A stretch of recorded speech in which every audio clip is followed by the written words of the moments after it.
తాకట్టులో ఉన్న బంగారాన్ని విడిపించి ఆ రోజు ఆన్లైన్ ధరకే కొంటుంది కొమ్మూరి గోల్డ్. నమస్కారం గురువుగారు. శ్రీ విష్ణు రూపాయ నమ శివాయ శ్రీమాత్రే నమః. ట్రస్ట్ గురించి చెప్తున్నారు గురువుగారు. ఒక మాట అడుగుతాను. మనకి ఏదైనా పని చేసేటప్పుడు ఏదైనా ఒక సందర్భం ఉంది అని అంటే పువ్వులు విసిరే వాళ్ళు ఉంటారు, రాయి వేసేవారు ఉంటారు. ఇప్పుడున్న సమాజం అంతే కదండి. అందరూ ఒకే దృష్టికోణంతో చూడాలని లేదు.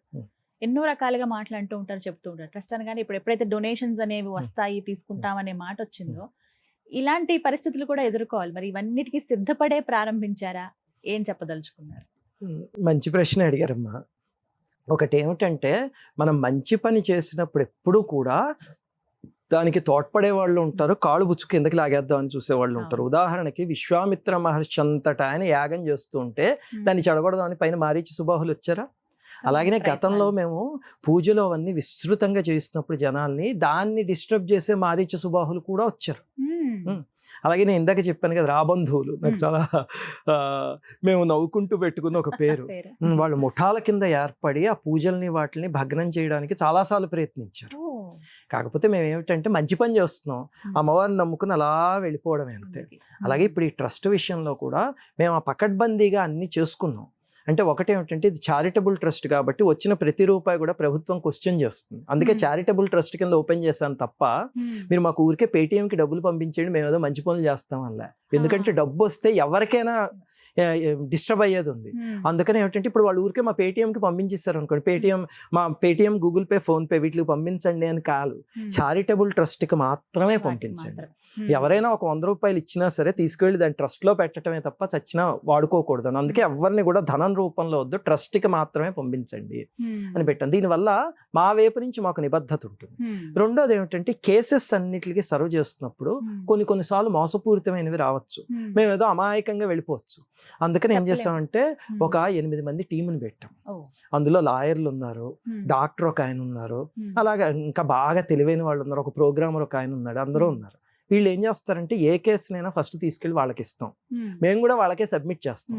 వాళ్ళందరూ చూసి స్క్రూటనైజ్ చేసి అప్రూవ్ చేస్తేనే అప్పుడు మాత్రమే చేయదలుచుకున్నాం. దీని మీద కూడా రాళ్ళు విసిరే వాళ్ళు ఉంటారు. అప్పుడు ఒకటే మాట, ఏమిటది, విశ్వనాథ్ గారి శంకరాభరణం సినిమాలో ఒక అద్భుతమైన మాట ఉంటుంది, లోకేశుడికి తప్ప లోకానికి భయపడనరా మాధవ అంటారు శంకర శాస్త్రి గారు. అద్భుతమైన మాట అది. అలాగా మనం ఎవరికి జవాబుదారీ అంటే ఇక్కడ గవర్నమెంట్కి జవాబుదారీ ఇక్కడ. అందుకే చారిటబుల్ ట్రస్ట్ కాబట్టి సంవత్సరాంతం అయ్యేసరికి అన్ని గవర్నమెంట్కి ఇవ్వాలి, రూపాయితో సహా. ఆ తర్వాత పైన లోకేశుడికి జవాబుదారీ. ఆ రెండు ఉంటే రాళ్ళు విసిరేవాళ్ళు విసురుతారు. కాకపోతే ఏమిటంటే నేను చెప్తున్నాను, ఎంత రాయైనా చీమ నడుస్తూ ఉన్న కొన్నాళ్ళకి కరుగుతుంది చూడండి. అలాగే ఎంత దుర్మార్గ పనులు, ఎన్ని ఫేక్ ఐడీస్తో ఎవరు చేస్తున్నా సరే కొంతకాలం అయ్యేసరికి వాళ్ళ మనస్సు మారి మంచి దాంట్లోకి వచ్చే అవకాశం ఉంది. కొన్నిసార్లు కొన్ని జన్మలు పడుతుంది, కొన్నిసార్లు సంవత్సరాలు పడుతుంది తప్ప మనిషి మారడం మాత్రం ఖాయం. ఖచ్చితంగా మీరంటే అర్థమవుతుంది, నిజమే అని కూడా అనిపిస్తోంది. ఏది శాశ్వతం కాదు కదా. నీటికి సమాధానం కాలమే సమాధానం చెప్తుంది, దానికి తోడు దైవం. అంతే, మనం మంచి పని చేసుకుని ముక్కుసూటిగా వెళ్ళిపోవడం అంతే. ఇప్పుడు వీడియోల విషయంలో కూడా నన్ను కొంతమంది అడుగుతూ ఉంటారు, గురుగారు ఎవరైనా ఇలా అంటూ ఉంటే మీరు ఎందుకు కౌంటర్ వీడియోస్ చేయరు వాళ్ళ మీద? కౌంటర్ వీడియోస్ చేసేయచ్చు కదండి. ఇప్పుడు వాళ్ళు ఎవరో మిమ్మల్ని దూషిస్తున్నారు, మీరు పక్క రోజు పొద్దున్నే కూర్చొని కౌంటర్ వీడియో చేయొచ్చు కదా అంటే, మా అడ్మిన్ టీంలో అయితే కొంతమంది బాగా అడుగుతూ ఉంటారు అస్తమాన సబ్జెక్టులు తీసుకొచ్చి కౌంటర్ వీడియోస్ చేయమని. నేను వాళ్ళకి ఒకటే విషయం చెప్తా, ఇప్పుడు నాకేమిటంటేనమ్మా, నా ఉద్యోగం ఇది చూసుకుంటే నేను వారానికి మాక్సిమం 2 వీడియోలు చేయగలను అంతే, మాక్సిమం. చాలా సార్లు అయితే నేను వీడియోలు చేయకుండా ఉంచేసిన వారాలు ఎన్నున్నాయో. ఇప్పుడు ఉదాహరణకి గత కొన్ని వారాల నుంచి చేయట్లేదు, ఎందుకంటే నాకు ఏదో డిప్లాయ్మెంట్ ఇష్యూ వచ్చి ఇంకా దాన్ని చూసుకోవాల్సి వస్తుంది. దాంతో కొన్ని వారాల నుంచి చేయట్లేదు. నాకు మాక్సిమం వారానికి కుదిరే టైం ఎంతంటే, అంటే నా సాధన నాకు ఇంపార్టెంట్, నా ఆఫీస్ నాకు ఇంపార్టెంట్. ఈ రెండు నాకు 2 కళ్ళు. అది 2 అయ్యాకనే నాకు నా రీసెర్చ్ ఛానల్, నా మంత్ర సాధనకి ఆఫీస్కే నేను ప్రిఫరెన్స్ ఇస్తాను. ఫస్ట్ ప్రిఫరెన్స్ నాకు అదే. అది అయ్యాకనే నాకు ఛానల్. సో నాకు వారానికి ఆదివారం నాడు ఒక 3 గంటలు 4 గంటలు సమయం కుదురుతుంది. ఈ 3-4 గంటలు ఓకే, ఈ వారం అంతా నా మీద ఎవరు వీడియోలు చేస్తారు, వాళ్ళ మీద కౌంటర్ వీడియోలు చేసేద్దాం కూర్చుని అని చెయ్యనా? లేకపోతే జనాలకి పనికొచ్చేది, ఇప్పుడు మీరు ఇందాక అన్న తిరుమలలో ఇది చెప్పారు, పూరిలో ఇది చెప్పారు, మీది ఫలానా వీడియో చూశాను, అలా జనానికి పనికొచ్చే వీడియోస్ చేయనా? ఉన్న 3 గంటల్లో ఏది చేయని పనికొచ్చేది చేయాలి కదా. అందుకే నేను కౌంటర్ వీడియోస్ పట్టించుకున్నాను. నిజంగా ఎవరైనా ఇప్పుడు ఉదాహరణకి ఏ సామవేదం వంటి సామవేదం షణ్ముఖ శర్మ గారి వంటి గురువులు ఎవరైనా నైనా శ్రీనివాస్ ఏంటైనా ఈ తప్పు చెప్తున్నావు ఇక్కడ అన్నారు అనుకోండి, వెంటనే వాళ్ళు జ్ఞానులు చూసి ఓహో గురువుగారు అవునా ఇది అని సరి చేసుకుంటా. లేకపోతే గురువుగారు ఫలానా చోటు ఇదిగో ఇలా ఉందండి, వారికి తెలియంది ఏముండదు ఉదాహరణకి చెప్తున్నాను అని చెప్పి వారికి చూపిస్తా. ఎందుకంటే వారు ఆ కామెంట్ చేసే స్థాయి ఉన్న మహనీయులు, వారు చెప్తే మనం కరెక్ట్ చేసుకోవచ్చు. అలా కాకుండా ఏదో నండు శ్రీనివాస్ గారి ఫోటో పెట్టుకుంటే వ్యూస్ వస్తాయని చేస్తారు, తెచ్చుకొని ఇవ్వండి అంతే. కాకపోతే ఈ సహనం కూడా నేను ఇందాక చెప్పినట్టు ఒక వరకు ఉంటుంది. ఆ చెలికట్టు ఏదో ఒక రోజు దాటిన రోజు అది వరదై పొంగుతుంది అంతే. ప్రస్తుతానికి 2-3 ఏళ్ల నుంచి ఆ సహనం వహిస్తుంది ఉన్నాం. చిన్నగా నవ్వుతారు అంతే తప్ప వీటికి మళ్ళీ అంతేనమ్మా, సమాధానం నవ్వుకుంటే ఇంట్లో కూడా అనిపించదా? అస్సలు అనిపించదమ్మా. నాకు అది వీడియో చేయడానికి వాళ్ళన్నీ విని అవన్నీ వీడియో చేయడానికి 2-3 గంటలు పట్టింది అనుకోండి. ఆ 2-3 గంటలు జపం చేసుకుంటే హాయిగా ఉంటుంది. అది ఇంకా ఆత్మానందం. గురుగారు మీరు ఎన్నో క్షేత్రాలని సందర్శించారు. పూరి ఇప్పుడు రీసెంట్గా రిసర్చ్ చేసింది కావచ్చు, కాశీ, ద్వారక, తిరుమల, ఇంకా ఎన్నో, అరుణాచలం అని. మీకు వెళ్ళగానే ఇది ఏదో నా జన్మ జన్మలతో ముడిపడి ఉన్నదే అని అనిపించినటువంటి క్షేత్రం ఏదైనా ఉందా? ఆ భావన మీకు కలిగింది? మీరు ఇప్పుడు అడిగిన ప్రశ్న ఎలాంటిదంటే, గురువుగారు మీకు కుడికన్ను ఉంది, ఎడంకన్ను ఉంది, కుడి చేయి ఉంది, ఎడం చేయి ఉంది, కుడికాలు ఎడంకాలు, మీకు అన్నిటిలోకి ఏది ప్రీతి పాత్రం? భగవంతుడి అనుగ్రహం ఏమిటంటేనమ్మా, ఈ అలాగే విజయవాడ ఒకటి బాగా రీసెర్చ్ చేశాను ఎక్స్టెన్సివ్గా. ఈ ఏ క్షేత్రాలకు వెళ్ళినా సరే అక్కడ ఉన్న దైవాలు హక్కున చేర్చుకుని చక్కగాను ఆ అనుభూతిని ఎలా ప్రసాదించారంటే, ఇంకా అక్కడి నుంచి ఆ దైవం గురించి తలుచుకుంటేనే ఆనంద పారవస్యం వచ్చేస్తుంది. ఇప్పుడు జగన్నాథుడి గురించి ఇందాక చెప్పా, అలాగే తిరుమల వెంకటేశ్వర స్వామి, అలాగే వారణాసిలో రీసెర్చ్ చేశాను. ఇంకా నేను అవి పూర్తిగా పబ్లిష్ చేయలేదు, కానీ వారణాసి కూడా ఎక్స్టెన్సివ్గా రీసెర్చ్ చేసిన ఉన్నాయి. తొందరలో ఎప్పుడైనా చేయొచ్చు. అలాగే శ్రీరంగం గురించి బాగా రీసెర్చ్ చేసిన ఉన్నాయి. ఆ ఏ క్షేత్రానికి వెళ్ళినా ఈ రీసెర్చ్ అనే దాంతో వెళితే మొట్టమొదట మామూలు నమస్కారంతో మొదలైంది, ఆఖరికి అనుబంధంతో బయటికి రావడం అవుతుంది. అక్కడ ఒక 10 రోజులు, వారం రోజులు, 2 వారాలు, నెల రోజులు, 2 నెలలు రీసెర్చ్ చేసిన క్షేత్రాలు కూడా ఉన్నాయి. అలాంటివి వెళితే మొట్టమొదటి ఏదో నమస్కారంతో మొదలైంది కాస్త చివరికి అనుబంధంతోనే పూర్తయింది. వాళ్ళు ఇంకా మా ఇంట్లో పెద్దలు అయిపోయారు. అలా ప్రతి క్షేత్రంలోనూ ప్రతి దేవీ దేవతల అనుభూతి ప్రసాదించిన వాళ్ళే. అందుకని మీరు ఇందాక అడిగిన ప్రతి క్షేత్రాలు కూడా మనసుకి చాలా దగ్గరైనవే. ఏది బాగా దగ్గరైందంటే చెప్పలేదు, అన్నీ అమ్మా. నాకు అమ్మవారన్నా, శివుడన్నా, నారాయణ అందరన్నా ప్రీతి. నేను పూజించుకునేది అమ్మవారిని, కానీ అందరంటే అపారమైన ప్రీతి. అమ్మవారంటే లలితమ్మవారిని పూజిస్తాం. లలితమ్మవారిని, శ్యామలాదేవిని, అలాగనే లక్ష్మీదేవిని, వాళ్ళు ఉంటారు నా పూజా మందిరంలో. అన్ని దేవి దేవతలు ఉంటారు. వెంకటేశ్వర స్వామి ఉంటారు, రాములు వారు ఉంటారు, మా అబ్బాయి పేరే శ్రీరామ్, అందరూ ఉంటారు. కానీ నేను ఎదురుగుండా పెట్టుకుని పూజించుకునే అమ్మవారు అయితే లలిత అమ్మవారు. నాకు అపారమైన ప్రీతి అమ్మవారు అంటే. అమ్మవారి గురించి చెబుతున్నారు. విజయవాడ సంబంధించి రీసెర్చ్ చేసిన దాంట్లో గురువు గారు, నేను కొన్ని వీడియోస్ విన్నప్పుడు, అలాగే కొన్ని అమ్మవారి గురించి ప్రత్యక్షంగా నేను ఇలా తెలుసుకున్నప్పుడు ఒక మాట బాగా విన్నానండి. ఇంకా తీరని కష్టాలు అవి, ఎవరితో చెప్పుకోలేని స్థితిలో అమ్మ దగ్గరికి వెళ్ళి ఆవిడ ముందు కూర్చుని కన్నీరు కార్చి, ఇక నువ్వే దిక్కమ్మ, నాకు ఇంక ఏ శరణాగతి లేదు అని అంటే ఖచ్చితంగా అమ్మ దిగి వచ్చి ఆ కష్టాన్ని నెరవేరుస్తుంది అని అంటారు. ఇది నిజం అండి? అలాంటి సందర్భాలు అమ్మ విజయవాడలో ఉన్నది అమ్మవారు కాదు, సొంత అమ్మే. చూడండి, మన అమ్మ దగ్గరికి ఎప్పుడైనా మనం కష్టం వస్తే ఎవరో ఒక థర్డ్ పార్టీ దగ్గరికి వెళ్ళినట్టు కాదు, వెంటనే అమ్మకి ఫోన్ చేసేసో, లేకపోతే అమ్మ పుట్టింటికి పరిగెత్తేసో అమ్మా అని పట్టేసుకుంటాం. విజయవాడ అమ్మవారు అందరికీ అంతే. ఆ అమ్మవారి దగ్గర ఇప్పటికీ ఎన్నో అనుభవాలు అంటే, ఆ మెట్ల దారి ఒకటి ఉంటుంది.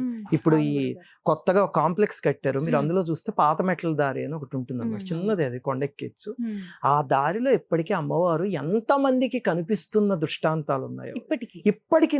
మొన్న కూడా ఎవరో ఛానల్ సభ్యులు చెప్పారు, వాళ్ళు ఏదో చాలా తీవ్రమైన బాధపడుతున్నారు. పడుతూ వెళ్ళి ఆ మెట్లన్నిటికీ పసుపు పెట్టి వచ్చి అదేదో కర్పూరం వెలిగించి వచ్చి అక్కడ కూర్చుని ఏడుస్తుంటే ఎవరో ఒక ముత్తైదు వచ్చింది ఇంత బొట్టు పెట్టుకుని వచ్చి, ఆవిడ ఏదో ఆ సమస్యకి ఇలా చెయ్యండి అమ్మా, పక్కన కూర్చుని ఎందుకమ్మా ఏడుస్తున్నావు అంటే ఇవిడ చెప్పిందిట. చెప్పేసరికి ఆ సమస్యకి ఇలా చేస్తే పరిష్కారం అవుతుంది అని చెప్పింది. చెప్తే ఇవిడ ఏమవుతుందనమ్మా అని అంత ఆలోచించి సరే అని పక్కన చూస్తే ఆవిడ లేరు. మళ్ళీ పైకి వెళ్ళి వెతికారు, కిందకి వెళ్ళి వెతికారు. విజయవాడ అమ్మవారి దగ్గర విచిత్రం ఏమిటంటే, ఆవిడ ఏదైనా ఒక రూపంలో కనిపిస్తే, ఇలాంటి దృష్టాంతాలు జనాలు కొన్ని వందలు విని ఉంటారు. ఇప్పుడు మీరు నేను ఇది వింటున్నావా?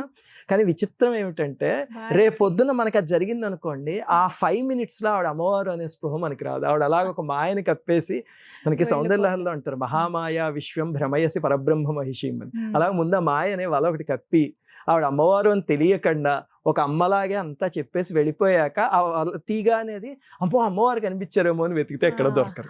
అలాంటి దృష్టాంతాలు ఎన్నున్నాయి. దానికి అసలు విజయవాడ కూడా వెళ్ళక్కర్లే. దుర్గమ్మ ఫోటో ఇంట్లో పెట్టుకుని, నేను నా ఛానల్లో ఒకసారి ఒక సంఘటన చెప్పా. ఒక ఆవిడ ఎవరో అక్కడ రాయలసీమలో ఒక అనాథాశ్రమం నడుపుకుంటూ ఉంటారు.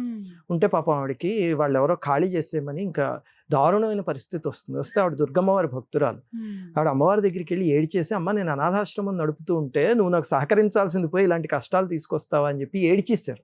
వాళ్ళు వచ్చి వార్నింగ్ ఇచ్చారు అనమాట, లేపటిలోపు ఖాళీ చేయకపోతే కనుక మిమ్మల్ని మెడపెట్టి గెంటేస్తాం, ఈ పిల్లలందరూ అనాథలు అయిపోతే నువ్వు చూస్తూ ఊరుకుంటావు, నువ్వు అమ్మవి కదా అని దబాయించి ఏడుస్తూ అక్కడ ఉండిపోతే పట్టం దగ్గర పక్క రోజు పొద్దున చాలా విచిత్రమైన పరిస్థితుల్లో ఈ వార్త ఒక మినిస్టర్కి చేరి, ఆ మినిస్టర్ నుంచి అప్పుడు పరిపాలిస్తున్న చీఫ్ మినిస్టర్కి చేరి, ఆయన విని బాధపడి వెంటనే రేపు పొద్దున కల్లా అక్కడికి వెళ్ళి ఆ సమస్య సాల్వ్ అవ్వాలి అని చెప్పి చేసి ఆ ఆశ్రమం వచ్చేసి.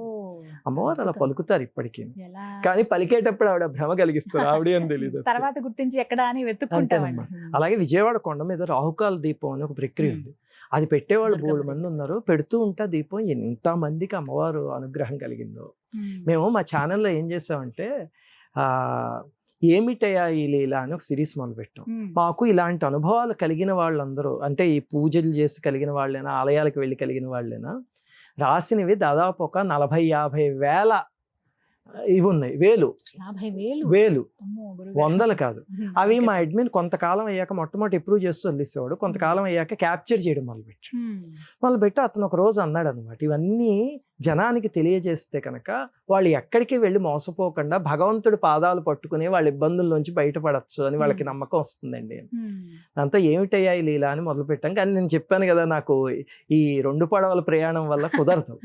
దాంతో ఒక 100 ఎపిసోడ్లు అనుకుంటా చేస్తాం, 98-99 చేసాము. ఆ తర్వాత ఇంక చేయలేకపోయాం సమయం లేక. అందులో అన్ని ఇలాంటివేనమ్మా, వాళ్ళకి కలిగిన అనుభవాలు, వాళ్ళు ఫస్ట్ హ్యాండ్ ఇన్ఫర్మేషన్ రాసినవి తీసుకొచ్చి అది చూపిస్తూ చెప్పటం. అందులో విజయవాడకి సంబంధించిన ఎన్ని సంఘటనలు ఉన్నాయో అమ్మవారు, ఆ అమ్మ వచ్చి అలా తీర్చడం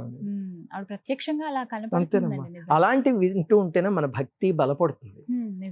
అవేవో మహిమలు మహత్యాలు అనుకుంటారు, కాదు, మన భక్తిని బలంగా తయారు చేస్తాయి అలాంటి రియల్ లైఫ్ సంఘటనలు వింటే. నిజంగా భక్తితో పిలిస్తే ఖచ్చితంగా పలుకుతారు అనడానికి ఇలాంటివి ఎన్నో నిదర్శనాలు. తిరుమల వెళ్ళినప్పుడు కూడా గురుగారు ఎవరో గుర్తు తెలియని ఆ వ్యక్తి ఎంత పొడుగున్నారండి, వచ్చి సాయం చేశారు, వెళ్ళిపోయారని. అప్పుడు ఆ సాయం చేసినప్పుడు మనకి తెలియదు, ఆ తర్వాత తెలుస్తుంది. తర్వాత అనిపిస్తుంది. ఇప్పటికీ ఆశ్చర్యంగా చెప్పుకుంటూ ఉంటాం ఇవన్నీ కూడా. అలాగే అమ్మవారి గురించి అని ఏవైనా సరే అంతే. కంచి దగ్గర నేను కొన్ని కథలు అలా విన్నాను. ఎన్నిసార్లు ఎన్ని దృష్టాంతాలు, ఎన్నిసార్లు భగవంతుడు పలకలేదు అంటే ఆయనకి శక్తి లేదని కాదు, మనకి భక్తి లేదని అర్థం. మనకి భక్తి లేదు అంటే అమ్మ ఏ రూపంలో ఉన్నా అమ్మే వస్తుంది, ఏదో ఒక రూపంలో వస్తుంది. అయితే ఒక ప్రశ్న ఖచ్చితంగా మిమ్మల్ని అడుగుతాను, వారాహి అమ్మవారు, ఈ అమ్మవారి ఆరాధన గురించి అండి. ఒక రకంగా చెప్పాలంటే మీరు చెప్పిన తర్వాత ఒక సందిగ్ధత పోయి సందేహాలు కూడా నివృత్తి అయ్యి అమ్మని మనం కూడా ఆరాధించవచ్చు. అమ్మ ఉగ్రరూపమే కాదు, శాంత స్వరూపురాలు కూడా. మనం ఆరాధిస్తే అమ్మ ఖచ్చితంగా పలుకుతుంది, మన వెంటే ఉంటుంది, ఇంట్లోనే అలా తిష్ట వేసుకుని కూర్చుంటుంది, మనల్ని రక్షిస్తుందని నమ్మిన వాళ్ళలో నేను కూడా ఉన్నాను గురుగారు. అంటే ఎందుకు ఇలా, అంటే ముందెప్పుడు ఇలా చూడలేదు అమ్మవారి ఆరాధన గురించి, మేము ఎప్పుడు ముందు వినలేదు, మీరు ఎందుకు చెప్పాలి అనిపించింది? ఈ సందర్భం చెప్పండి, మీకేమన్నా అనుభూతి కలిగిందా? ఏమిటంటేనమ్మా, ఒకటి మొట్టమొదట వారాహి అమ్మవారు ఉగ్రదేవత అని కొంతమంది దుర్మార్గపు ఆలోచనలతో పుట్టించినది తప్ప, ఒక దేవతని ఉగ్రదేవత శాంతదేవత అని మనం స్టాంప్ వేసేసి నిర్ణయించకూడదు, చాలా పొరపాటు. ఇప్పుడు నృసింహస్వామి ఉన్నారు, ఆయన తీవ్రంగా ఉంటారు, నృసింహస్వామి ఉగ్రదేవత అని అనడానికి వీడెవడు? వారాహి అమ్మవారు ఉగ్రదేవత అని స్టాంప్, అది అసలు చాలా పొరపాటు. అది దురదృష్టవశాత్తు ఇంటర్నెట్ లో ఆరాధన అంటే ఏమిటో తెలియకుండా వచ్చింది. మనం అసలు పురాణాలు చూస్తే కనుక లలితమ్మ వారు ఉన్నారు కదా, ఆ లలితమ్మ వారి నేను అనే ప్రజ్ఞ నుంచి వారాహి అమ్మవారు వచ్చారు. ఆ లలితమ్మ వారి బుద్ధిశక్తి నుంచి శ్యామలాదేవి వచ్చారు. అంటే లలితమ్మ వారి లోపల నుంచి వచ్చిన శక్తులు, అలాంటి వచ్చిన శక్తులు భూతాలు దుర్మార్గులు అలా ఉంటారు. అది ఎంత దారుణం అసలు, మాట్లాడడం చాలా పొరపాటు కదా. అంటే శ్రీ విద్యా సాంప్రదాయం అమ్మవారి ఆరాధన అసలు బేసిక్ గా కూడా తెలియదు, ఏదో ఒకటి తోలన ఆడడానికి. ఎందుకంటే తోలన ఆడడానికి జ్ఞానం అక్కర్లే, అజ్ఞానం సరిపోతుంది. అంతే కదా. అంతే కదా. ఏదైనా సరైనగా చెప్పాలి అంటే జ్ఞానం కావాలి దానికి. ఇంకా వారాహిదేవి అలా అమ్మవారి నుంచి వచ్చిన స్వరూపం. నేను వారాహి మంత్రం అవన్నీ చేస్తూ ఉండేవాడిని. ఆ తర్వాత ఒకసారి అమ్మవారు ఈ నవరాత్రులు అనేది తేలికగా ఇవ్వమని, ఎందుకంటే నవరాత్రులు అవన్నీ వారాహి నవరాత్రులు, శ్యామలా నవరాత్రులు చేసుకునే వాళ్ళు బోలెడంత మంది ఉన్నారు. వాళ్ళందరూ శ్రీ విద్యా సాంప్రదాయంలో ఉన్నవాళ్ళు, అమ్మవారిని ఆరాధించుకునే వాళ్ళు చాలా మంది చేస్తారు. అలా కాకుండా అందరికీ అందుబాటులోకి తేవాలి అనే సంకల్పం అమ్మవారు కలిగించారు. దాంతో ఏం చేసామంటే తేలికగా షోడశోపచార పూజ, తేలికైన స్తుతి, అంతే. అది చాలా సాత్వికంగా ఉంటాయి అన్నమాట. దాంతో ఎవరైనా చేసుకోవచ్చు. వారాహి అమ్మవారిని తీవ్రమైన మార్గంలో కూడా చేసుకోవచ్చు, సాత్వికమైన మార్గంలో చేసుకోవచ్చు. వారాహి అమ్మవారు క్షిప్ర ప్రసాదిని. బాబోయ్, అసలు అమ్మ ఉన్నట్టే ఉంటారు అంతే. ఎవరికైనా ఆ అమ్మవారికి ఏమిటంటే మనం స్తుతి చేయగానే ఆవిడ గుండె కరిగిపోతుంది. వారాహి అమ్మవారు క్షిప్ర ప్రసాదిని అన్నమాట. అందుకే మీరు చూస్తే లక్షల దృష్టాంతాలు మన ఛానల్లోనే వారాహి అమ్మవారి పూజ లక్షల్లో చేస్తారు. మీరు ఇచ్చిన డెమో వీడియోస్ తో జీవితాలు మారుతున్నాయమ్మా. ఎందుకంటే పిలిస్తే ఎందుకు పరుగుతారంటే వారాహి అమ్మవారు చాలా జాలిగుండే. ఇంకో కొన్ని అమ్మవారి సాధనలు అయితే మనం ఎంతో కష్టపడి చేస్తే అమ్మవారిని కరిగించగలం. ఈవిడ ఎలా కదా అమ్మా అంటే కరిగిపోతుంది అంతే. అలాంటి అమ్మవారు కాబట్టి వారాహి అమ్మవారిని అందరూ ఆరాధించుకుంటున్నారు, హాయిగా అమ్మవారు అనుగ్రహిస్తున్నారు. అందుకని ఏ సంకోచం లేకుండా చక్కగా సాత్వికమైన మార్గంలో ఎవరైనా చేసుకోవచ్చు. ఇంకొక ముఖ్యమైన విషయం ఏమిటంటేనమ్మా, ఇప్పుడు మన దేశం ఉన్న పరిస్థితికి వారాహి అమ్మవారి ఆరాధన చాలా ముఖ్యం. ఇప్పుడు వారాహి అయితే అందరికీ వచ్చు కదా, వారాహి అమ్మవారి అష్టోత్తరం తెలుసు, అమ్మవారి స్తోత్రం తెలుసు, ఎవరైనా చేయొచ్చు. చేసి అంతా అయిపోయిన తర్వాత నా దేశానికి, నా దేశ నాయకులకి, నా దేశంలో సైన్యానికి వాళ్ళకి శక్తిని ఊతల్లి. ఎందుకంటే మనకి అమ్మవారు ఎన్నో కోరికలు తీర్చేశారు. ఇప్పుడు మన దేశం కోసం చేయాల్సింది కదా, అమ్మ వాళ్ళకి శక్తిని ఇవ్వమ్మా అని చెప్పి. ఇప్పుడు మనకున్న అతిపెద్ద కష్టం ఏమిటి అంటే దేశానికి వచ్చిన కష్టమే మన కష్టం. అది అయిపోయాక చక్కగా అమ్మవారిని ప్రార్థించండి. అందరూ చేయగలిగితే కనుక అమ్మవారు అద్భుతమైన శక్తి ఇస్తుంది. వాళ్ళు వెళ్ళి పోరాడి ఖచ్చితంగా విజయం సాధిస్తారు. చిన్న ప్రశ్న అడుగుతాను గురుగారు, ఇవి గుప్త నవరాత్రులు అని అంటారు. అలా అందరూ ఇళ్లలో చేసుకోవడానికి లేదు. ఎవరైతే శ్రీ విద్య ఉపాసన చేస్తారో వాళ్ళు మాత్రమే గుప్తంగా చెయ్యాలి తప్ప ఇలా బాహ్యంగా అందరికి చెప్పేయటం కానీ కరెక్ట్ కాదని చెప్పి కొన్ని నేను విన్నాను గురుగారు. ఇది కూడా నేను చెప్పే దానికి ఏమిటంటేనమ్మా, శాస్త్రం తెలియక. ఇప్పుడు లలితా సహస్రనామం పూర్తి పేరు తెలుసా మీకు? లలితా రహస్య సహస్రనామం. అవునండి, లలితా సహస్రనామానికి పూర్తి పేరు అది. మనం ఊరికే లలితా సహస్రం అంటాం కానీ లలితా రహస్య సహస్రనామం. మరి అది రహస్యం అయితే ప్రతి ఇంట్లోనూ ప్రతి స్త్రీ, మీరు కూడా చేస్తూనే ఉండుంటారు లలిత. మరి ఎందుకు చేస్తున్నారు? కరెక్టేనా? భగవద్గీత తీయండి, రాజవిద్య రాజగుహ్య యోగం అని ఉంటుంది. గుహ్యం అంటే రహస్యం. మరి అయితే భగవద్గీత అందరూ ఎందుకు చదువుతున్నారు? భగవద్గీతలో ప్రతి అధ్యాయానికి చూడండి కింద ఇతి గుహ్యతమం శాస్త్రం ఇదముక్తం మయానఘ అని చెప్తారు స్వామి ఒక చోట, పురుషోత్తమ ప్రాప్తి యోగంలో అనుకుంటా. మరి గుహ్యం అని చెప్పాడు భగవద్గీతని. చెప్తే మరి భగవద్గీత అందరూ చదివితే కొంపలు అంటూ పోతాయా? అంతే కదా. ఏది చూడండి గుహ్యం, రహస్యం ఇలాంటివి ఉంటాయి, గుప్తం ఇవన్నీ. వాటికి అర్థం ఏమిటంటే ఆధ్యాత్మిక పరిభాషలో మొట్టమొదటిదేమో ఇది మనం భౌతికంగా చూసేదానికన్నా ఎక్కువ డెప్త్ అందులో ఉంది అనేది గ్రహించడానికి చెప్తారు. మనం భౌతికంగా ఎది చూస్తామో అది కాదు, దాంట్లో ఇంకా రహస్యమైనది ఉంది, అది కూడా తెలుసుకుని చెయ్యి. అంటే ఇప్పుడు భగవద్గీత ఉంది. భగవద్గీత అంటే ఎవరో చనిపోయినప్పుడు స్పీకర్లో పెట్టేది కాదు, నీ జీవితాన్ని మార్చుకునేది. అందులో అన్ని రహస్యాలు ఉన్నాయి భగవద్గీతలో. అది నిజంగా చదవగలిగితే ఎవరి జీవితమైనా మారుతుంది. అందుకని గుహ్యతమం అని చెప్పారు. అంటే దాన్ని సరిగ్గా పరిశీలించి చూడు తప్ప ఏదో కృష్ణార్జున సంవాదంలా చూసే ఎక్కువ. అలాగే లలిత రహస్య సహస్రం, అలాగే గుప్త నవరాత్రులు అంటే అర్థం ఏమిటంటేనమ్మా, ఇప్పుడు నవరాత్రులు ప్రముఖమైనవి 4 ఉన్నాయి. అందులో మనం వసంత నవరాత్రి, శరన్నవరాత్రి సామూహికంగా చేసుకునేవి. గుప్త నవరాత్రులు అనేవి మన సాధన కోసం చేసుకునేవి. శ్యామలా నవరాత్రులు కానీ, వారాహి నవరాత్రులు కానీ మన అభ్యున్నతి కోసం, మన ఇంటి అభ్యున్నతి కోసం చక్కగా దానికి పందిళ్ళు అవన్నీ అవసరం లేదు, ప్రతి ఇంట్లోనూ కూర్చుని చేసుకోవచ్చు. ఈ శరన్నవరాత్రులు అవన్నీ పెద్ద పెద్ద పందిళ్ళు వేసి చేస్తారు, అవి సామూహికంగా సమాజానికి పనికొచ్చేవి. అది ఆ గుప్తం అనే దానికి అర్థం తప్ప అదేదో దుప్పటి కప్పుకుని రహస్యంగా చేయాలనో లేకపోతే కొంతమందే చేయాలనో కాదు, హాయిగా చేసుకోవచ్చు. గురుగారు, అయితే వారాహి అమ్మవారి పూజ విషయంలో కొంతమంది నిషిద్ధం అని చెబుతూ ఉన్నారండి. వీరు చేయకూడదు, గృహస్థులు మరీ ముఖ్యంగా వీరు అసలు చేయకూడదు, వాటికి అసలు ఎన్నో నియమ నిబంధనలు నిష్టగా చేయాల్సి ఉంటుంది అని చెప్తుంటారు. అంటే నెలసరి అవుతున్న స్త్రీలు కానీ వీళ్ళు అసలు ఆ ఆలోచన కూడా రావద్దు, అమ్మవారికి పూజలు చేసుకునే ఆలోచన అని అంటారండి. నిజంగా అలా ఉంటుందా గురుగారు? అమ్మ, ఒకటి ఏంటంటే గృహస్థులు చేయకూడదు అనేది అబద్ధం. గృహస్థులు చేయకూడదు అంటే ఎవరు బ్రహ్మచారులు చేస్తారా? గృహస్థులు చేయకూడదు అనేది అబద్ధం. హాయిగా చేసుకోవచ్చు గృహస్థులు. అలాగనే ఇప్పుడు వారాహి మంత్రం ఉంది, మూలమంత్రం. ఇప్పుడు నేను మూలమంత్రం చేస్తా. ఆ మూలమంత్రం చేసేటప్పుడు ఎన్నో నియమాలు పాటించాలి. నేను వారాహి అమ్మవారి పూజ చేస్తా. పూజ చేసినప్పుడు ఇప్పుడు వారాహి నవరాత్రులు వచ్చాయి అనుకోండి, హాయిగా మేము 4 నవరాత్రులు ఇంట్లో ఇద్దరం కలిసి చేసుకుంటాం. హాయి చేసుకునేటప్పుడు నార్మల్గా పూజలాగా దీక్షలాగా చేసుకుంటాం అంతే తప్ప దానికి మంత్రసాధన చేసేటప్పుడు పాటించాల్సిన నియమాలు అవసరం లేదు. మంత్రసాధన చేసేటప్పుడు అయితే మాత్రం చాలా తీవ్రమైన నియమాలు పాటించాలి. అది ఏ మంత్రానికైనా, వారాహి మంత్రం అనే కాదు, ప్రతి మంత్రానికి దాని నియమాలు ఉంటాయి. అవి పాటిస్తూ మాత్రమే చేయాలి మంత్రసాధన. సో అది చేసేటప్పుడు అంత తీవ్రంగా అవి పాటిస్తూ చేస్తాం. పూజ చేసేటప్పుడు మామూలుగా మేము ప్రతిరోజు ఏదో కృష్ణుడికో రాముడికో అమ్మవారికో పూజ చేస్తే అలా చేసుకుంటాం. వారాహిదేవి పూజ అలాగే చేసుకుంటాం. ఇంకా రెండోది మీరు అడిగిన ప్రశ్న, స్త్రీలకి నెలసర్లు ఇలాంటి సమస్యలు ఉంటాయి కదా, వాళ్ళ స్వేప చూడకూడదు అన్నట్టు గుర్తుపెట్టుకోండి అమ్మా. ఈ ఇంట్లో నెలసర్లు ఇలాంటివి ఉన్నవాళ్ళు ఆ సమయంలో ఏ పూజ చేయకూడదు. అంతేగాని ఏదో రాముడు పూజ చేసేసుకోవచ్చు, ఇంట్లో కలిపేసేసి కృష్ణుడు పూజ చేసేసుకోవచ్చు, లక్ష్మీదేవి చేసేసుకోవచ్చు, వారాహిదేవి చేయకూడదు కాదు, ఏ పూజ చేయకూడదు. అది నిషిద్ధం. అది మన స్త్రీమూర్తులందరికీ తెలుసు. ఎవరైనా నెలసరి సమయంలో వెళ్ళి పూజా మందిరంలో కూర్చుని పూజ చేసే స్త్రీలు తెలుగు రాష్ట్రాల్లో ఎవరైనా ఉన్నారా? మీరు దీపం పెట్టి వెతికినా ఎవరు దొరకరు. ప్రతి స్త్రీమూర్తికి తెలుసున్న బేసిక్ విషయం అది అనవసరంగా చెప్పి వాళ్ళని భయపెడుతున్నారు అంతే, వాళ్ళకి ఏదో భయం వేసేలాగా అంతే తప్ప ఏ స్త్రీమూర్తి చేయదు తెలుగు రాష్ట్రాల్లో. నాకు తెలిసి మాకు లక్షల మంది ఫాలోవర్స్ ఉన్నారు, ఇలా చేసేవాళ్ళు ఎవరూ ఉండరు. అందుకని అలాంటప్పుడు ఏ పూజ కూడా చేయకూడదు.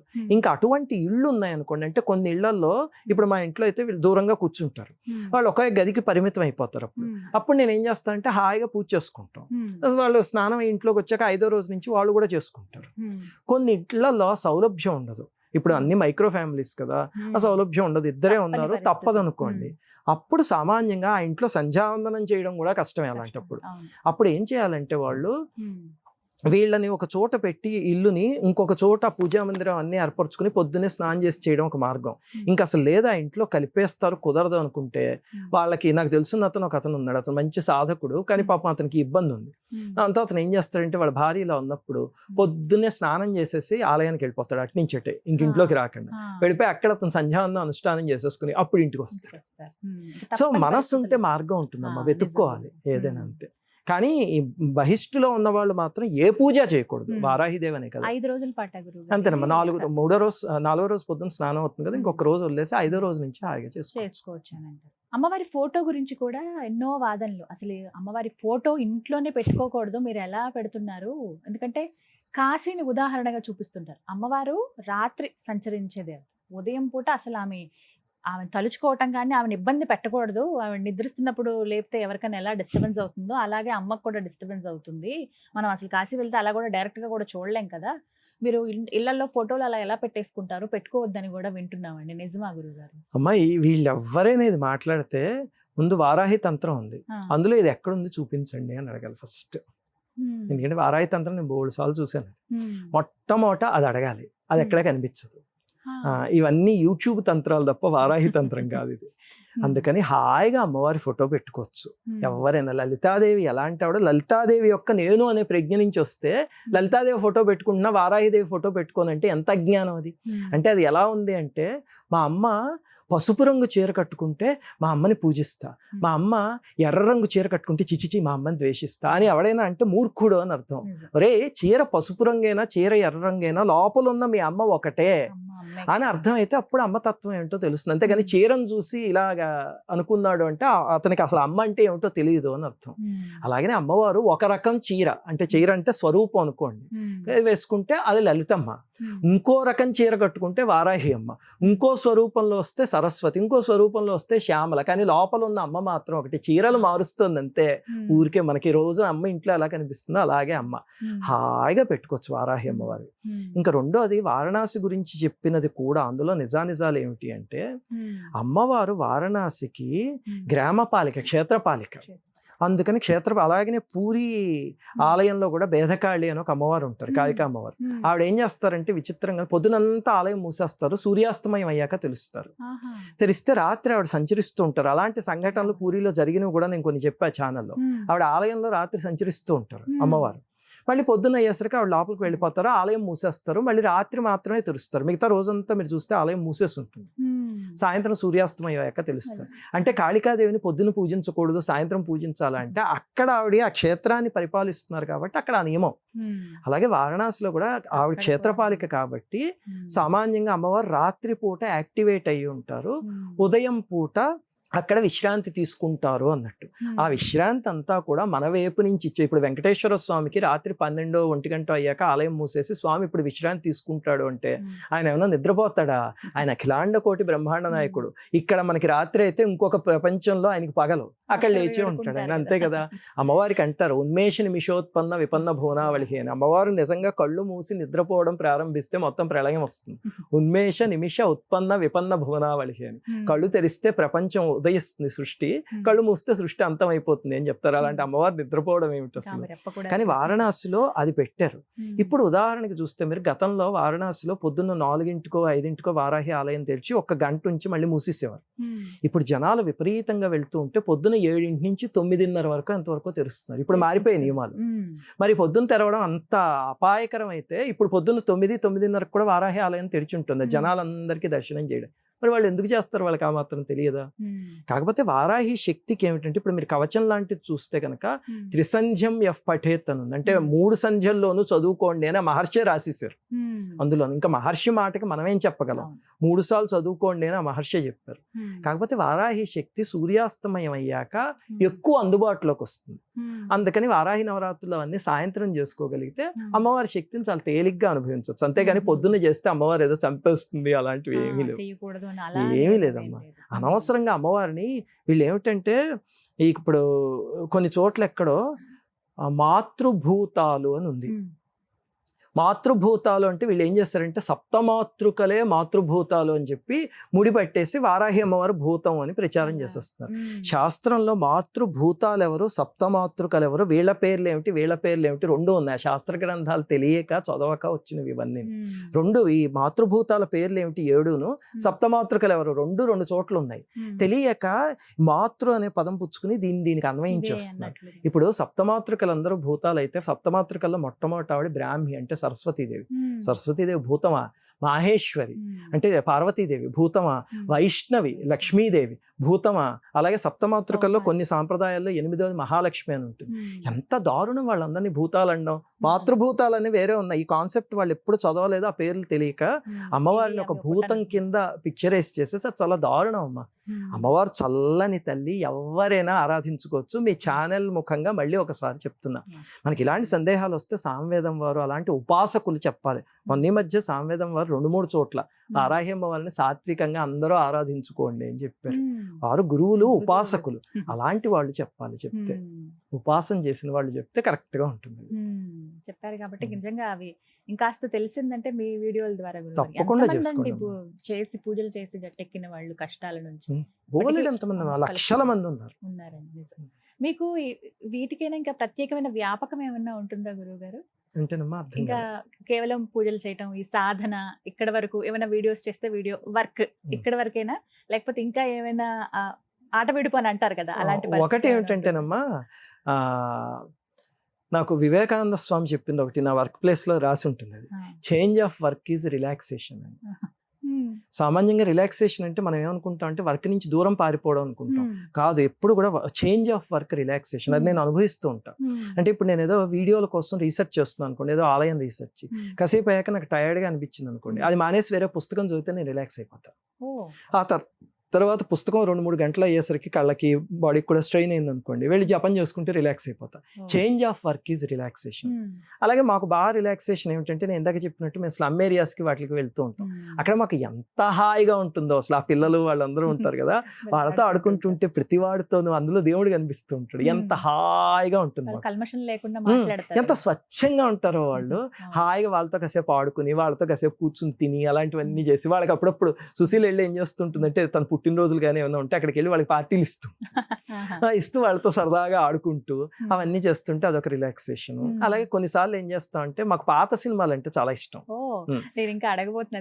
మా ఇంట్లో ఒక లైబ్రరీ ఆఫ్ ఒక 400-300 పాత సినిమాలు ఉన్నాయి, పాతవన్నమాట. అవి చూస్తూ ఉంటాం. మన ఉదాహరణకి మిస్సమ్మ అనే సినిమా ఉంది, ఈ మన గుండమ్మ కథ అనే సినిమా ఉంది. అవి చాలా సరదాగా ఉంటాయి ఆ సినిమాలు. ఎన్నిసార్లు చూసినా అలాగే వాళ్ళ మహానటులు ఒక్కొక్కళ్ళు. అయ్యి బాబు ఇప్పుడు ఆ నటన ఎవరు రీప్లేస్ చేయలేరు.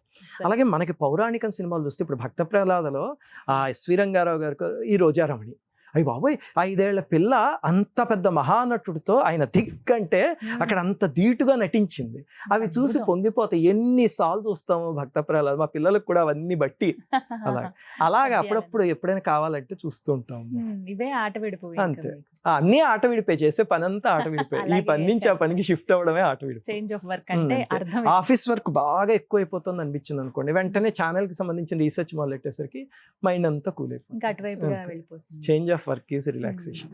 సుశీల్ గారు, మీరు ఎక్కువగా సంతోషం ఇంతకంటే ఆనందం ఉంటుందా అని గడిపినటువంటి క్షణాలు ఏమైనా ఉన్నాయా? ఇప్పుడు గుర్తొచ్చిన సంతోషం అనిపించేది? మా అదృష్టం ఏమిటంటే మా అమ్మవారి దయ వల్ల మా అమ్మ నాన్నగారు వెళ్ళిపోయే ముందు చేతులు తీసుకెళ్ళి అమ్మవారికి అప్పచెప్పారు. ఒరే ఏ కష్టం వచ్చినా సరే అమ్మవారి కాళ్ళు పట్టుకోండి, ఆవిడ చేయి పుచ్చుకునే నడవండి, మేము ఉండొచ్చు ఉండకపోవచ్చు భవిష్యత్తులో, ఆవిడ చూసుకుంటారు అని. అలాగే అమ్మవారు ఇప్పటిదాకా కంటికి రెప్పలా కాపాడుతున్నారు. దాంతో నిజంగా చెప్పుకోవాలంటే మా జీవితంలో పెద్ద కష్టమే లేదు. అప్పుడప్పుడు మా అబ్బాయి పుట్టేందుకు ముందు కొంచెం ఇబ్బంది అయితే రామాయణం చేస్తే పోయిందని చెప్పాను కదా, అలాగే తప్ప ఏ కష్టాలు లేకుండా అమ్మవారు హాయిగా అలా తీసుకుపోతున్నారు. ఒకవేళ ఏదైనా ఇబ్బంది వచ్చినా అమ్మ ఏమిటమ్మా ఇది అంటే ఆవిడే తీర్చేస్తారు, అంతే. హాయిగా ఉందమ్మా ఆ రకంగా. నెక్స్ట్ మాకు రిలాక్సేషన్ ఎక్కడంటే మేము ఇద్దరం మంత్రసాధన కానీ పూజ కానీ కలిసి చేస్తే చాలా హాయిగా ఉంటుంది. అలాగే పూజ డెమోలు అవి చేస్తూ ఉంటాం కదా, ఆ రికార్డింగ్ అవి సుశీల్ ఎలాగంటే ఏదో వీడియో రికార్డింగ్ లా చేయదు, అక్కడ పూజ చేసినట్టే చేస్తుంది. అక్కడ మొత్తం అసలు ప్రసాదాలు కానీ సాంప్రదాయం కానీ అంతా పూజ చేసినట్టే చేసి దాన్ని రికార్డ్ చేసి డెమో కింద ఇస్తాం, మేము మధ్యలో ఎక్స్ప్లెయిన్ చేస్తాం. అంతా సీరియస్ గా చేస్తాం అనమాట. దాంతో అందులో పార్టిసిపేట్ చేస్తే ఒకటి మేము ఇద్దరం చాలా ఆనందం పొందుతాం. చూసే మాకు కూడా ఎంతో కనెక్టింగ్ గా అనిపిస్తుంది. అది నిజంగానే చేస్తాం, మేము షూటింగ్ లా చేయం, పూజ చేసినట్టే చేస్తాం అనమాట. చేస్తూ రికార్డ్ చేస్తాం అంతే. అదొకటి. మూడవది ఏమిటంటే ఇదిగో నాకు ఎప్పుడైనా కుదిరితే కనుక సెలవు దొరికి తన ఈ సర్వీస్కి వెళ్తూ ఉంటుంది అస్తమాను. వెళ్తున్నప్పుడు ఈ రోజు మీరు ఖాళీగా ఉన్నారు కదా మీరే డ్రైవ్ చేయండి అని చెప్పి తీసుకెళ్తుంది కూడా. ఆ తీసుకెళ్తే ఆ రోజు తనతో వెళ్ళి నేను కూడా అక్కడ అన్ని పార్టిసిపేట్ చేస్తుంటే నాకు అప్పుడప్పుడు తప్ప కుదరదు.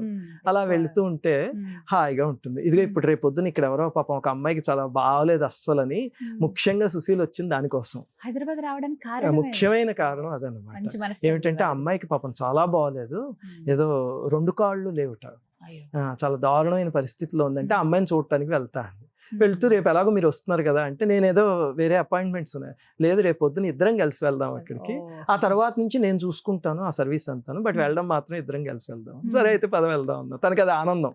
నన్ను ఎప్పుడు సినిమాకి తీసుకెళ్ళండి అని అడగదు, అక్కడికి కలిసి వెళ్దాం పదండి అంటుంది. నా అదృష్టం. ఎప్పుడు నేను చెప్పాను కదా విజయేశ్వరి దేవి, నువ్వు కొన్నాళ్ళు ఉంటే నీకు సాధనలో ఉపయోగపడే భార్య దొరుకుతుంది. ఈ రకంగా చూడండి నా సాధనకు ఉపయోగపడుతుంది. తను నడిచే మార్గంలో కొన్నిసార్లు నన్ను నడిపిస్తుంది. అలా దొరకడం కూడా చాలా అదృష్టం. దాంపత్యం సుఖ దుఃఖయోర్ అనుగతం అంటారు. మనం చేసే మంచి పనిలో, నేను చేసే మంచి పనిలో తను భాగస్వామి అవుతుంది, తను చేసే దాంట్లో నన్ను భాగస్వామ్యం చేస్తుంది అంతే. ప్రత్యేకంగా మీకు ఇష్టమైనటువంటి ఆహారం, ఖచ్చితంగా ఇవి బాగా తింటాను అన్నటువంటి ఆహారం అంటే మీరు వంకాయ ఇష్టం, బెండకాయ ఇష్టం, బీరకాయ ఇష్టం ఇలాంటి ప్రశ్నలు ఒక 50 అడిగితే నేను ఒకే లైన్లో ఆన్సర్ చెప్పేస్తాను. నా భార్య వండిన ఆహారం ఇష్టం. నాకు మొదట్లో మా అమ్మగారు చేసేవన్నీ చాలా ప్రీతి. మా అమ్మగారు కొన్ని భలే చేసేవారు, వంకాయ పచ్చడి కానీ, అలాగే కాకరకాయ శనగపిండి పెట్టిన కూర ఒకటి ఉంటుంది అదొక అని, అలాగే పులిహోర దధ్యోదనం అలాంటివి భలేగా చేసేవారు మా అమ్మగారు. కొన్ని పదార్థాలు అయితే ఇప్పటికీ ఆవిడ వెళ్ళిపోయి 2010లో వెళ్ళిపోయారు, 15 ఏళ్ళు అవుతుంది. ఇప్పటికీ తలుచుకుంటే వెంటనే నాలుక మీద ఆ రోజు అమ్మ చూపించిన టేస్ట్ ఏమిటి అనేది వచ్చేస్తుంది. సుశీల్ ఏం చేసేదంటే ప్రతి సమ్మర్లోనూ భీమవరంలో ఎండలు ఎక్కువ ఉండేవి, బెంగళూరులో చల్లగా ఉండేది, అయినా సరే అక్కడికి వెళ్ళాలి అని చెప్పి పిల్లల్ని తీసుకుని వెళ్ళి 2 నెలలు అక్కడ ఉండిపోయేవి సమ్మర్ అంతాను. మళ్ళీ పిల్లలకు స్కూల్ రీఓపెన్ చేసేదాకా 2 months హాలిడేస్ వస్తాయి కదా, అంతటి మండు టెండ్లో భీమవరంలో ఉండేది. అలాగే నవరాత్రులు వస్తున్నాయంటే మా ఇంట్లో చాలా బాగా చేసేవారు. దాంతో ఒక 5 రోజులు ముందే వెళ్ళిపోయి ఆ మొత్తం ఏర్పాట్లన్నీ చేసి నవరాత్రులు అంతా ఉండి అయిపోయాక మళ్ళీ 2-3 రోజులు ఉండి అన్ని సర్దేసేసి మళ్ళీ శుభ్రం చేసేసి అప్పుడు వెనక్కి వచ్చేది అనమాట. అలా చేస్తున్నప్పుడు ఏమిటంటే మా అమ్మగారి దగ్గర నేర్చుకుంది. దాంతో తను వండే చాలా పదార్థాలు కొన్నేమో మా అమ్మగారికి దగ్గర దరిదాపుల్లోకి ఉంటాయి, కొన్ని తన స్పెషలిస్ట్ అసలు. ఫర్ ఎగ్జాంపుల్ ఫుల్కాలు అలాంటివి చేస్తే అద్భుతంగా చేస్తుంది, చాలా ఈజీగా చేసేస్తుంది. నేను ఇంకా అలాంటిది ఎక్కడ తినలే. పుల్కాలు చేసిందంటే చాలా ఈజీ అనమాట అసలు తనకి, అది ఇలా అంటుంది అయిపోతుంది అంతే.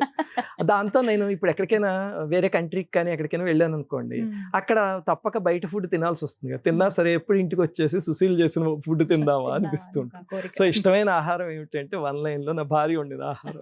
ఏది వండినా అది ఇష్టమే, ఇష్టంగానే తింటారు. వారికి ఏమైనా చెప్పాలనుకుంటారా? ఇప్పటి వరకు సుశీల్ గారికి చెప్పనిది ఇప్పుడు చెప్పాలనుకున్నది ఏమన్నా ఉందా? ఇప్పటిదాకా చెప్పనిది అంటే సరే అయితే ఒక మాట చెప్తా. నా మొట్టమొదటి వివాహం కుదిరి 4 రోజుల ముందు ఆ వివాహం చెడిపోతే నేను అప్పటికే అమ్మవారు ఇది చేసేవాడిని కదా, ఏమిటి అమ్మవారు ఇలా చేస్తారు అని అనుకున్నా.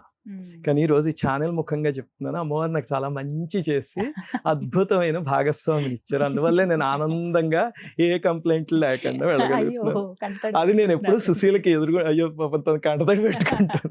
నేను తనకి ఎప్పుడు ఎదురుగుండా చెప్పలేదు, కానీ అది ఈరోజు మీరు అడిగారు కాబట్టి నా మనసులో మాట చెప్తున్నా. కొన్నిసార్లు చూడండి, పెళ్లి చెడిపోతే బాధపడతారంటారు, నేను ఆనందించాల్సిన ఇది అది.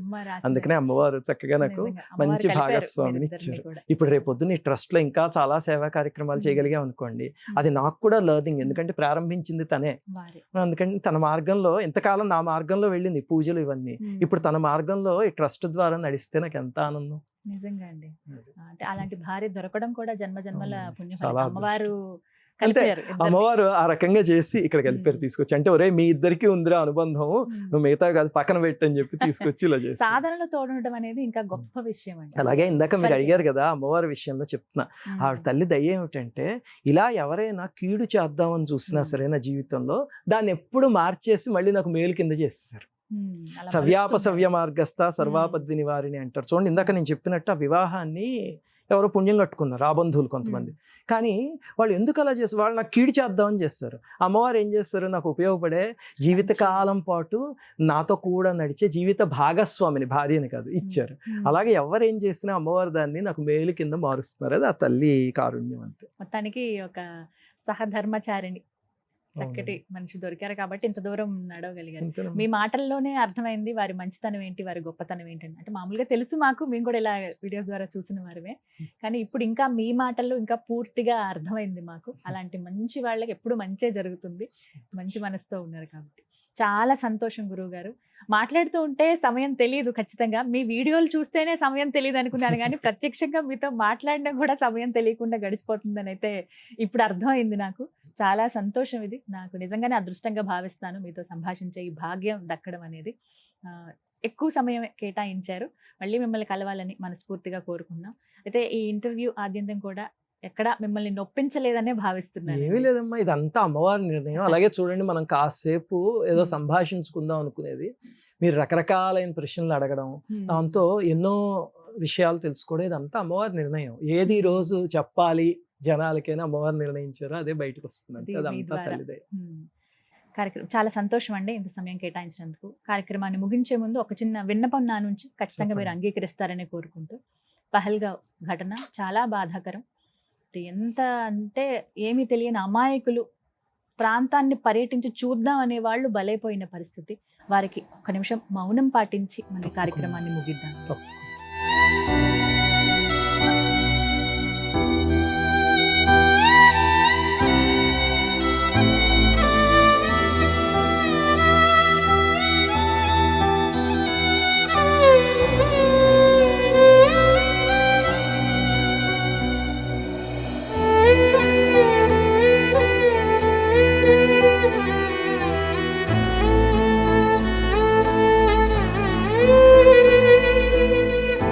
ధన్యవాదాలు గురుగారు. సంతోషం తల్లి. అలాగే మన అందరం కూడా కాశ్మీరుని పరిపాలించే తల్లి వైష్ణోదేవి, మనకి కనకదుర్గమ్మ ఎలాగో వాళ్ళకి వైష్ణోదేవి. ఆ తల్లి పాదాల దగ్గరికి అమాయకులందరూ కూడా చేరుకోవాలని, ఎందుకంటే చాలా దారుణమైన సంఘటన. అలాగే మన సైనికులందరికీ వైష్ణోదేవి అమ్మ, అందుకని ఆ తల్లి వాళ్ళందరికీ శక్తిని ప్రసాదించి, మన నాయకులకి శక్తిని ప్రసాదించి, రాబోయే ఉపద్రవం నుంచి మన భారతదేశాన్ని బ్రహ్మాండంగా బయటికి తీసుకొచ్చి నిలబెట్టాలి అని అమ్మవారిని అందరం ప్రార్థిద్దాం. శ్రీమాత్రే నమః. శ్రీమాత్రే నమః.